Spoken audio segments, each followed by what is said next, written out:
बेहद स्वागत आप सभी का। मैं आपके साथ हूं अब्दुल नबी हसन और आप देखना शुरू कर चुके हैं खबर झारखंड की अहम खबरों का यह खास बुलेटिन। शुरुआत करते हैं कुछ अहम खबरों के साथ। मुख्यमंत्री हेमंत सोरेन के निर्देश पर झारखंड में औद्योगिक और समग्र विकास को गति देने की दिशा में बड़ी पहल की गई है। इसी कड़ी में राज्य के उद्योग सचिव ने JICA, JETRO और NEC जैसी प्रमुख अंतर्राष्ट्रीय संस्थानों के प्रतिनिधियों के साथ अहम बैठक की है। इस बैठक का मकसद राज्य में निवेश को बढ़ावा देना और तकनीक और रणनीतिक सहयोग को मजबूत करना था। खास तौर पर JICA ने झारखंड के औद्योगिक विकास में रणनीतिक सहयोग का भरोसा दिलाया है। बैठक में इन संस्थानों ने राज्य सरकार के साथ मिलकर लंबे समय तक टिकाऊ और समावेशी विकास के लिए काम करने की इच्छा जाहिर की है।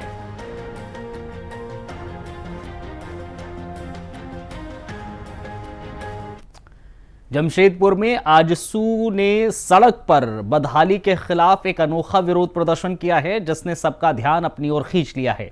टेल्को के गोविंदपुर अन्ना चौक के NH 33 को जोड़ने वाली सड़क खासकर लुआबासा गांव के पास पूरी तरह से दलदल और कीचड़ में तब्दील हो गई है। भारी बारिश के बाद ये रास्ता न केवल आवागमन के लिए मुश्किल हो गया है, बल्कि आए दिन यहां दुर्घटनाएं भी हो रही हैं। विरोध जताने के लिए आजसू कार्यकर्ताओं ने सड़क पर धान रोककर सरकार को आईना दिखाया है। पार्टी ने चेतावनी दी है कि अगर शीघ्र सुधार नहीं हुआ तो अनिश्चितकालीन धरना शुरू किया जाएगा।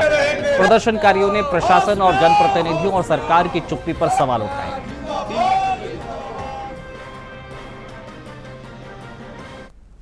अन्ना चौक से लेके पिपला चांदनी चौक तक पिछले 8 वर्षों से बन रहा है और 8 वर्ष पूरा होने के बाद ये झारखंड मुक्ति मोर्चा का 6ठा साल है जी। ये 6 साल बीतने के बाद भी ये सड़क आज पूरा नहीं हो पाया।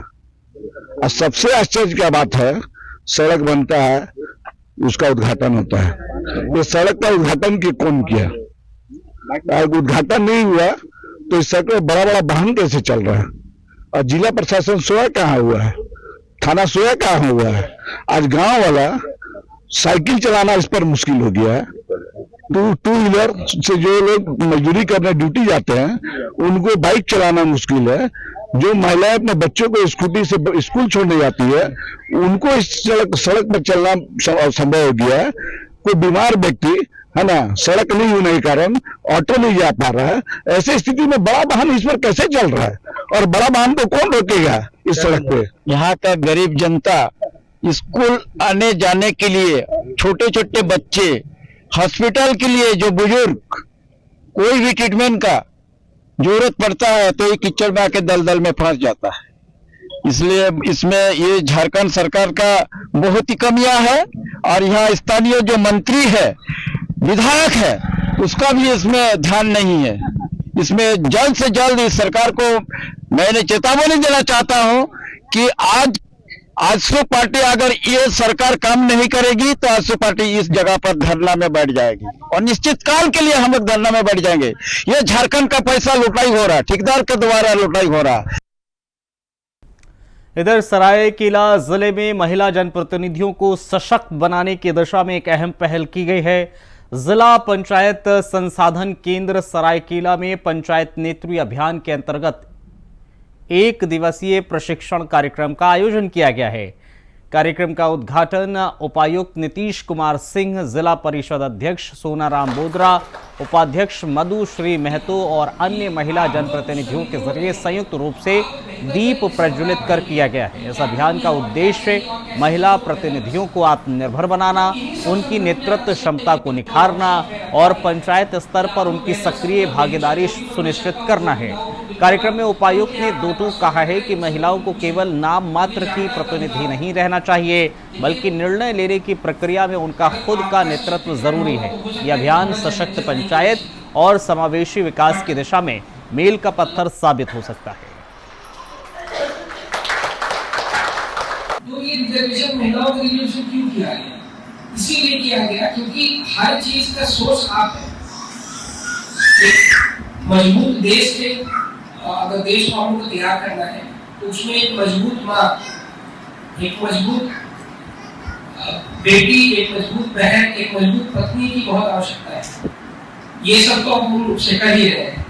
तो जब ये इतनी जिम्मेदारी आप निभा रहे हैं तो सबको ये लगा कि अगर आप पंचायती संस्थाओं में आएंगे तो उससे हमारा जो ग्रासरूट डेमोक्रेसी है वो और ज्यादा मजबूत होगा, क्योंकि आपको असल मुद्दे क्या है वो आपसे बेहतर और कोई नहीं जानता। जो मुद्दे जिसको आप उठाएंगे वो मुद्दे सबके हित में होगा, क्योंकि आप उन सब चीजों को झेल नहीं है। चाहे शिक्षा की बात हो तो सबसे ज्यादा इनिशिएटिव किसका होता है? मदर का होता है, माँ का होता है कि बच्चा पढ़े, बच्चा अच्छा करे। तो दूसरी तरीके से स्वास्थ्य में देखिए तो स्वास्थ्य में भी सबसे ज्यादा कंसर्न किसका? माँ का होता है। बच्चा छोटा है, बड़ा है, किस स्टेज में क्या हो सकता है, क्या नहीं हो सकता है। मेजॉरिटी चूंकि घर पे रहती है तो उस तरीके से वो सर्किट कंप्लीट हो जाता है कि आप ज्यादा सेंसिटिव थे, आप ज्यादा बेहतर समझते हैं आवश्यकताओं को, जरूरत हो। इसीलिए आपसे बेहतर स्वास्थ्य की आवश्यकता को कोई नहीं समझ सकता। तो इसी तरीके से हर चीज को अगर देखेंगे तो इसीलिए महिलाओं को ये अपॉर्चुनिटी दी गई, और इसीलिए यहाँ पे हम लोग आज ये काम इशारा कर रहे हैं कि हालांकि ये सारी चीजें वैधानिक रूप से तो प्राप्त हो गई है आपको, लेकिन किसी न किसी तरीके से किसी कारण से शायद आपको थोड़ी अवेयरनेस की कमी है, आपको बहुत सारी चीजें पता नहीं है, और क्या क्या कर सकते हैं इस चीज के लिए, कहाँ जाना ये पता नहीं है। जैसे भी उपाध्यक्ष महोदय ने बताया था कि हमें ये पता होना चाहिए किस चीज के लिए कौन सा पदाधिकारी जिम्मेदार है, पत्राचार कैसे करना है। ये बड़ी छोटी सी चीज है लेकिन बड़ी महत्वपूर्ण चीज है। और जैसे जितने सारे बहुत पंचायती राज एक्ट को लेकर उसको बहुत सारे शक्तियों को नीचे तक अंकुरित करने का प्रावधान किया। सरायकेला में अवैध बालू कारोबार को लेकर जिला परिषद उपाध्यक्ष मधुश्री महतो और अध्यक्ष सोनाराम बोदरा ने जोरदार प्रेस कॉन्फ्रेंस कर दरअसल बालू माफियाओं के खिलाफ आवाज बुलंद की है। प्रेस कॉन्फ्रेंस करके स्पष्ट किया है कि बालू माफियाओं पर कार्रवाई रोकने पर सवाल ही नहीं उठता है। मधुश्री महतो ने कहा है कि वो झारखंड आंदोलनकारी परिवार की बहू होने के नाते हमेशा ईमानदारी और सच्चाई के मार्ग पर चलती हैं, लेकिन बालू माफियागिरी और भ्रष्टाचार पर लगाम लगाना अभी भी बड़ी चुनौती है।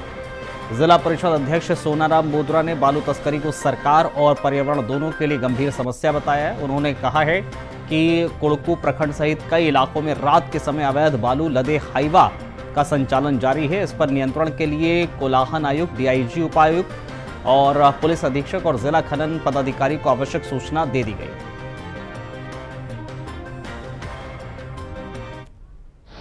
हम लोग 11 तारीख रात को जब मेरे को सूचित किया ग्रामीणों द्वारा सिरुम चौक में, कुकड़ू प्रखंड अंतर्गत सिरुम चौक में जब ग्रामीणों द्वारा 2 ओवरलोडिंग हाईवा को पकड़ा गया था, तो उन लोग मेरे को भी सूचित किया। तो हम उस टाइम गांव में ही थे और वो मेरे को सूचित किया तो हम भी आए और देखे उन लोग का जो ओवरलोडिंग है 2 हाईवा, और उन लोग के पास कुछ कागजात भी नहीं था और चालान भी नहीं था।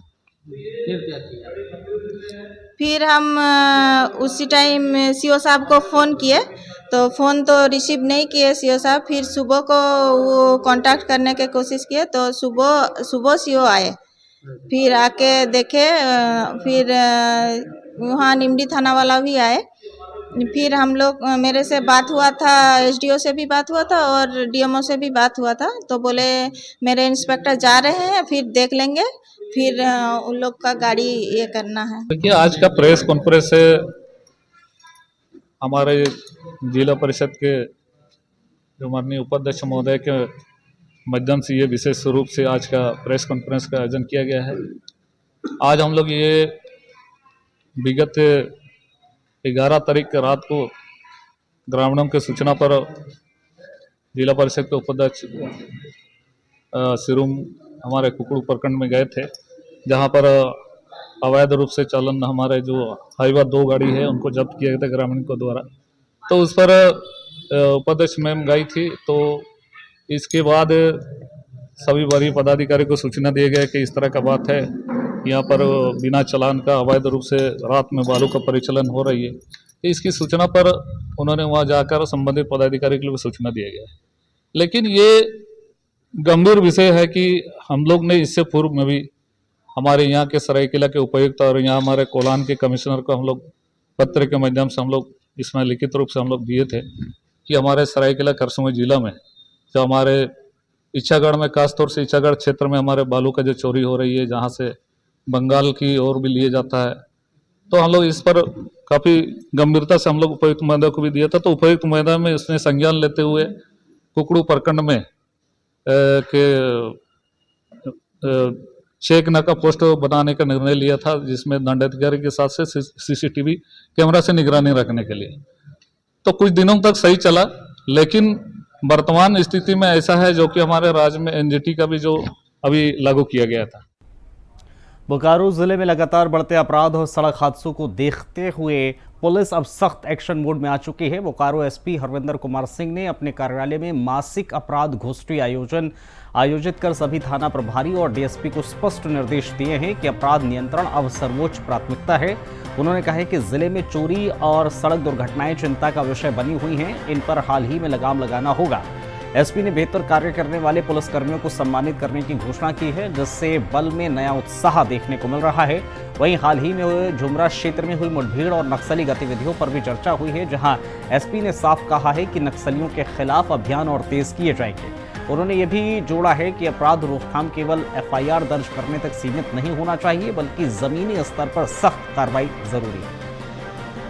मासिक अपराध गोष्ठी का आयोजन किया गया था, जिसमें कि विभिन्न महत्वपूर्ण जो आपके हेड्स होते हैं क्राइम के, उन पर क्या क्या प्रतिवेदित कांड है, क्या क्या लंबित कांड है, क्या क्या निष्पादित कांड है, उस सब की समीक्षा और डिस्कशन उन बिंदुओं पर आज किया गया। जो हमारा यहाँ पे बोकारो डिस्ट्रिक्ट है, उसमें जो आम पब्लिक है वो उन क्राइम से क्या क्या चैलेंजेस को फेस करती है, उनकी लाइफ पर उसका क्या इम्पैक्ट होता है और उसको कैसे हम बेटर कर सकते हैं क्राइम प्रिवेंशन के थ्रू या अलग अलग स्टेप्स के थ्रू, उन्हीं बिंदुओं पे अलग अलग दिशा निर्देश दिए गए हैं। और जो जैसे पहले भी हम बोलते हैं कि चोरी और ये जो रोड एक्सीडेंट्स हैं, इसको लेके हम बहुत ही बोकारो पुलिस संवेदनशील है और उस पर हम क्या कर सकते हैं और क्या अभी प्रोग्रेस हुई है पिछले 1 महीने में, वो सब आज हमने डिस्कस किया, रिव्यू किया और आगे फर्दर कैसे इम्प्रूव करें उसके लिए इंस्ट्रक्शंस भी दिए हैं। और जो पिछले कुछ टाइम में, पिछले 1-1.5 महीने में जो अच्छे काम हुए हैं, आज उनको सम्मानित भी किया जाएगा उन पदाधिकारियों को। यही सब आज इस पूरे उसका मुद्दा रहा है। टंडवा मगध के आरा चमातू क्षेत्र में अपराधियों ने एक बार फिर दहशत फैला दी है। रात के अंधेरे में आउटसोर्सिंग कंपनी वीपीआर को 2 वाहन, डोजर और हाइवा को आग के हवाले कर दिया गया। साथ ही गोलियां चलाकर इलाके में खौफ और भय का माहौल भी बनाया गया। इस घटना ने क्षेत्रवासियों को दहशत में डाल दिया है। स्थानीय पुलिस ने मौके पर पहुंचकर जांच शुरू कर दी है। अपराधियों की तलाश के लिए छापेमारी भी तेज कर दी गई है।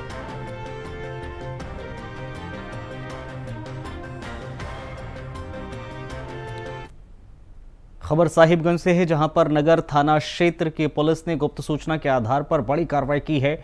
नॉर्थ कॉलोनी इलाके से एक शातिर बदमाश को एक देसी कट्टा और एक जिंदा कारतूस के साथ गिरफ्तार किया है। डीएसपी विजय कुशवाहा ने प्रेस कॉन्फ्रेंस करके बताया है कि अपराधी के खिलाफ 2023, 24 और 25 में मारपीट, शीरा झपटी, अवैध हथियार से जुड़े कई मामले दर्ज हैं। पूछताछ में आरोपी ने खुलासा किया है कि वो किसी बड़ी वारदात को अंजाम देने की फिराक में था। लेकिन समय रहते पुलिस ने उसे धर दबोचा।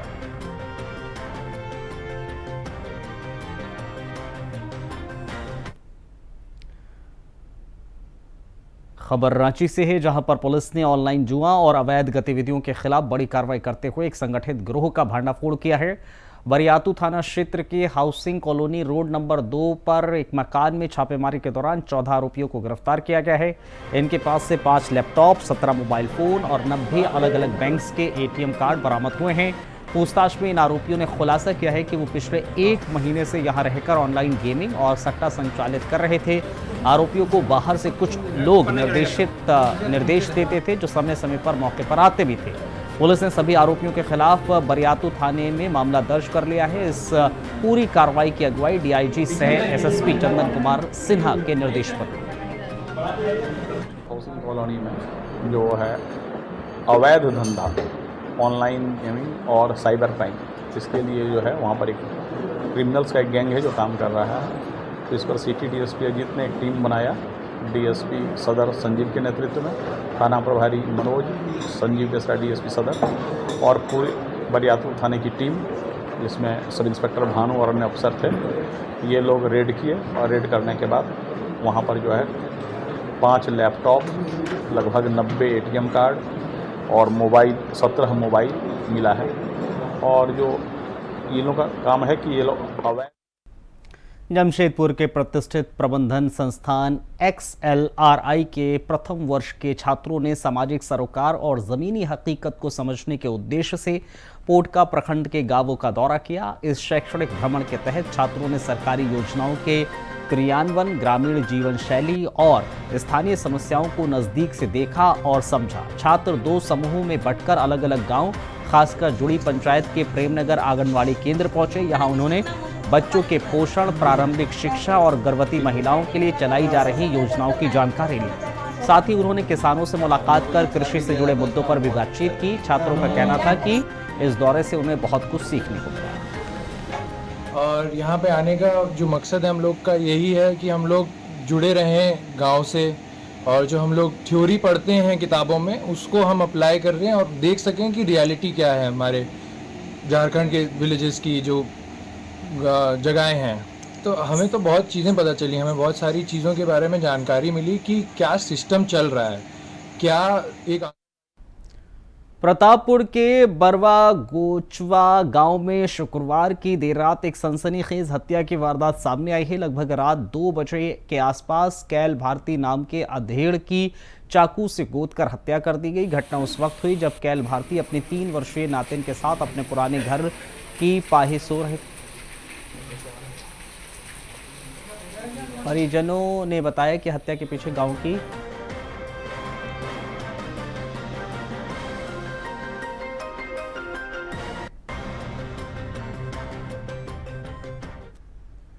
मशीदपुर में श्रावण महीने के पावन अवसर पर नीलकंठ महादेव संघ की ओर से भव्य जागरण कार्यक्रम का आयोजन किया गया। दरअसल ये कार्यक्रम एग्रीको स्थित ट्रक पार्क मैदान में आयोजित होगा, जहां बिहार, झारखंड और उत्तर प्रदेश के चर्चित भजन गायक रितेश पांडे के साथ साथ सिद्धि भी अपनी प्रस्तुति देंगी। आयोजकों के मुताबिक इस जागरण में हजारों श्रद्धालुओं के उमड़ने की संभावना है, जिसके लिए पक्का पंडाल और भव्य मंच तैयार किया जा रहा है। खास बात यह है कि कार्यक्रम स्थल पर 22 फीट ऊंचे शिव प्रभु की प्रतिमा स्थापित की जाएगी। साथ ही श्रद्धालुओं के लिए भोग भंडारे का भी व्यवस्था होगी। समिति का दावा है कि ऐसा भव्य जागरण पूरे शहर में नहीं होगा। क्या शहर पूरे सृष्टि में प्रभु की आराधना ही अहम होती है, और जहाँ भोले शिव हैं उनके लिए कोई गायक भी एक तुच्छ ही होता है। मान लीजिए मैं तुच्छ हूँ, किंतु आपका सवाल यह था कि उतने बड़े गायक का चुनाव क्यों, यह था सवाल आपका। किंतु मैं ये कहता हूँ कि वो भी भक्त हैं भोले के, और सभी गायक जमशेदपुर में आके गा के जा चुके हैं। हमने रितेश पांडे का चुनाव नए कलाकार के रूप में किया है, क्योंकि जमशेदपुर में हमारे हिसाब से सर्वप्रथम बार उनका आगमन है ये।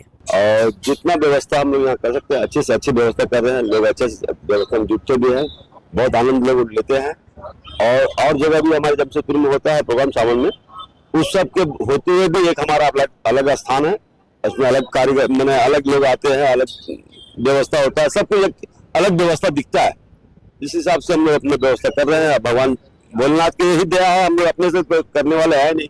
वो तो बोकारो में कानून व्यवस्था को दुरुस्त करने के लिए पुलिस कप्तान हरविंदर सिंह ने खुद अपने दल बल के साथ शहर के अलग अलग इलाकों का पैदल निरीक्षण किया। एसपी ने नया मोड़, सेक्टर 12, राम मंदिर, सेक्टर 4 के सिटी सेंटर का दौरा करते हुए थाने के प्रभारी और डीएसपी के साथ ट्रैफिक व्यवस्था, पेट्रोलिंग की स्थिति और नशा मुक्त शहर बनाने पर खास जोर दिया। इस दौरान उन्होंने चैन छीनने वाले समेत अन्य आपराधिक गतिविधियों पर कड़ी कार्रवाई के निर्देश दिए हैं। मीडिया से बातचीत करते हुए एसपी ने साफ कहा है कि कानून व्यवस्था बिगाड़ने वालों को बख्शा नहीं जाएगा। इसमें सिटी डीएसपी और सिटी के संबंधित थाना प्रभारी, ट्रैफिक डीएसपी, हमारे सार्जेंट मेजर्स, हमारे बहुत सारे ट्रैफिक के ऑफिसर्स और थाना के ऑफिसर्स, हम सब ने मिलकर आज फुट पेट्रोलिंग डिफरेंट जगहों पे की, जिसमें कि ज़्यादातर आप देखते हैं कि कुछ ट्रैफिक रूल्स का वायलेशन हो रहा है, पार्किंग का वायलेशन हो रहा है, आम जो है आवागमन में जो है किसी तरह की बाधा उत्पन्न कर रहे हैं, या फिर यहाँ पे ऐसा कुछ अड्डेबाजी या कोई एंटी सोशल। शुक्रवार सुबह अलकुशा काशी टोला में पारिवारिक विवाद ने एक विकलांग व्यक्ति की जान ले ली। 40 साल के मलदास के सर पर डंडे से वार किया गया, जिससे वो घायल हो गया और इलाज के दौरान उसकी मौत हो गई। वहीं परिजनों का आरोप है कि पास के ही रहने वाले शिबू दास ने इस वारदात को अंजाम दिया है। पुलिस ने मामला दर्ज कर जांच शुरू कर दी है।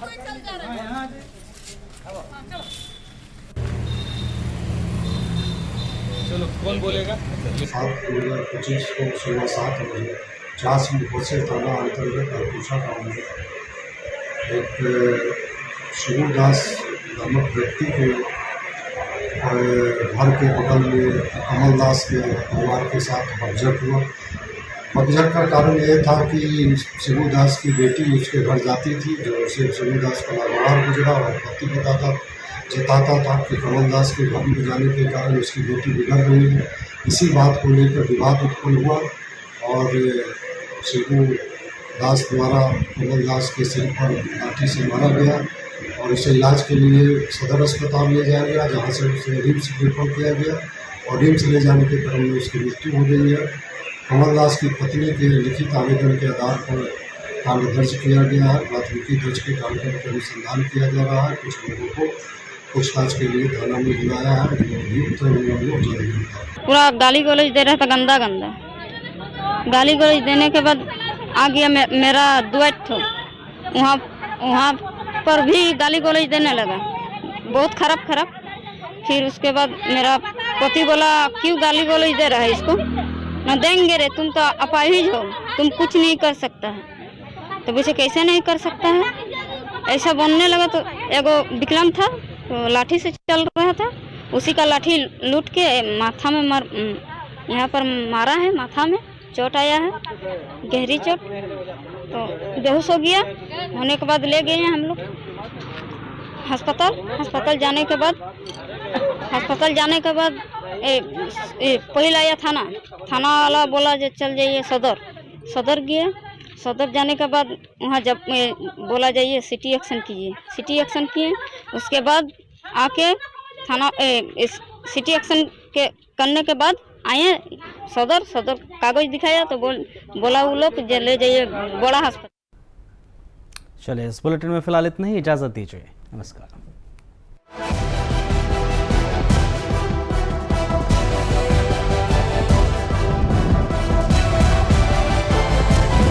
इंडिया वॉइस, आपकी सोच, आपकी आवाज।